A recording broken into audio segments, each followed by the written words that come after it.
हार के पीछे खास करके हमारे 3 विधानसभा सिकंदरपुर, बांसडीह और बेलथरा रोड और वहाँ का जिलाध्यक्ष संजय यादव शुरू से मेरे खिलाफ कार्यकर्ताओं को भड़काने में लगा हुआ था और सभी मंडल अध्यक्षों को बराबर निर्देशित करता था कि भारतीय जनता पार्टी को वोट नहीं करना है, रविंद्र कुशवाहा को चुनाव हराना है। और इसी अभियान में शुरू से अंत तक लगा रहा। हमारे सलेमपुर में यहाँ पर प्रदेश सरकार की राज्य मंत्री है विजय लक्ष्मी गौतम, ये एक दिन भी प्रचार करने के लिए सलेमपुर में कहीं नहीं निकली और अपने लोगों को लगा करके सुनियोजित तरीके से मेरा विरोध कराया और विरोध करा के हर बूथ पर जहाँ पर उसके कुछ लोग हैं उन लोगों ने हराने का काम किया। तो हम समझते हैं कि 3500 मात्र 3500 से जो मेरी हार हुई है, इसके पीछे बलिया के जिलाध्यक्ष संजय यादव और सलेमपुर की विजय लक्ष्मी गौतम जो राज्य मंत्री है, इनका हाथ है। पूरी टीम जिलाध्यक्ष की लगी थी कि हराने के लिए। तो इस तरह से हम जब विश्लेषण करते हैं हम लोग देखते हैं कि शुरू से अंत तक जनता ने मेरा साथ दिया और भारतीय जनता पार्टी का जो सामान्य कार्यकर्ता है, हमारा जो बूथ अध्यक्ष है, हमारे जो नेता हैं, वो हर बूथों पर बहुत लड़ाई लड़े हैं और इनके भड़काने के बावजूद जिस तरीके से नेट टू नेट लड़ाई हुई है और अंतिम समय पर जा कर के हम 3500 से चुनाव हारे हैं। तो जिस तरह से जनता ने मेरा साथ दिया, कार्यकर्ताओं ने साथ दिया, हम उनका आभार व्यक्त करते हैं। ये भीतरघात तो मैं तो सीधा सीधा मैं बोल रहा हूँ ना कि अब भीतरघात नहीं कर रही है, ये भीतरघात नहीं था, ये सीधे मुझको हराने का षड्यंत्र था संजय यादव और विजय लक्ष्मी गौतम का।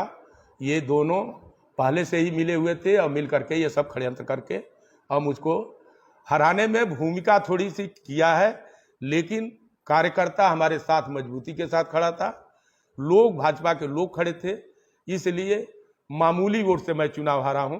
अगल बगल आप देखिए बहुत ज्यादा लोगों वोटों से लोग चुनाव हारे हैं। ये तो सही बात है कि भारतीय जनता पार्टी का कोई कैंडिडेट अगर चुनाव हारता है तो ये मोदी जी की भी हार है, योगी जी की हार है। उनको कमजोर करने के लिए ये साजिश रची गई। यहाँ से राजभर बिरादरी से सपा का कैंडिडेट था। स्वाभाविक रूप से जो राजनीतिक प्रक्रिया हम लोगों की है और जिस तरह से राजनीति प्रभावित होती है जातियों के गोलबंदी में, उस के बावजूद हर जाति का वोट हमको मिला है, वो चाहे राजभर समाज हो, चाहे ठाकुर समाज हो, ब्राह्मण समाज हो, हर समाज के लोगों ने वोट दिया है। और परिणाम ये साबित करता है जब अरविंद राजभर भी 1,70,000 से समथिंग सही हो, पता नहीं आंकड़ा हमको नहीं है, 1,70,000 से अगर चुनाव हार रहे हैं तो कहीं ना कहीं इसमें कमी है। जो पकड़ ओम प्रकाश जी की और उनकी पार्टी की थी, जो बेसूट है उनका, उस पर असर पड़ा है। और दूसरी चीज़ है कि उत्तर प्रदेश हो या चाहे देश हो, इस बार का चुनाव में कोई बहुत बड़ा मुद्दा जनता के बीच नहीं था जिस पर क्रिया प्रतिक्रिया होती।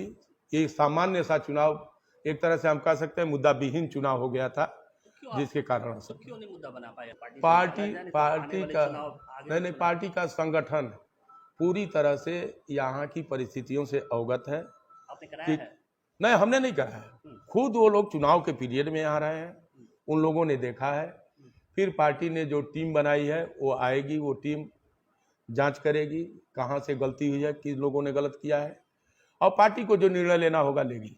क्या मांग करेंगे ऐसे जिलाध्यक्ष को हटाने की? हम नहीं, हमारे तो चले तो एक क्षण भी वैसा आदमी जिलाध्यक्ष नहीं रहना चाहिए। मांग करेंगे कि हटाया जाए? नहीं, पार्टी को निर्णय लेना है, पार्टी निर्णय करेगी। जो ऐसे जिलाध्यक्ष को यहाँ नहीं रहना चाहिए, नहीं रहना चाहिए, एक क्षण भी इसको पद पर नहीं। पार्टी के लिए बहुत ही भीतरघाती नहीं, वो समाजवादी पार्टी का एजेंट है, एजेंट है। 5 साल विधायक रहा, केवल एक वर्ग विशेष का काम करता था। जितने वहाँ ब्राह्मण हो, ठाकुर हो, चौहान हो, कुशवाहा हो, वर्मा हो, निषाद हो, ये सब लोगों को प्रताड़ित किया और केवल एक वर्ग विशेष के अपनी जाति के लोगों को बढ़ावा देने का काम करता था। समाजवादी पार्टी के लोगों के साथ मिलकर आज भी समाजवादी पार्टी के लोग ही उसके साथ रहते हैं, भारतीय जनता पार्टी कोई नहीं रहता है। कोई भारतीय जनता पार्टी के कुछ नेता हैं जिनको पता नहीं क्या घुट्टी पिलाया है, वो अध्यक्ष उसको बना दिए। ऐसे आदमी को अध्यक्ष ही नहीं होना चाहिए।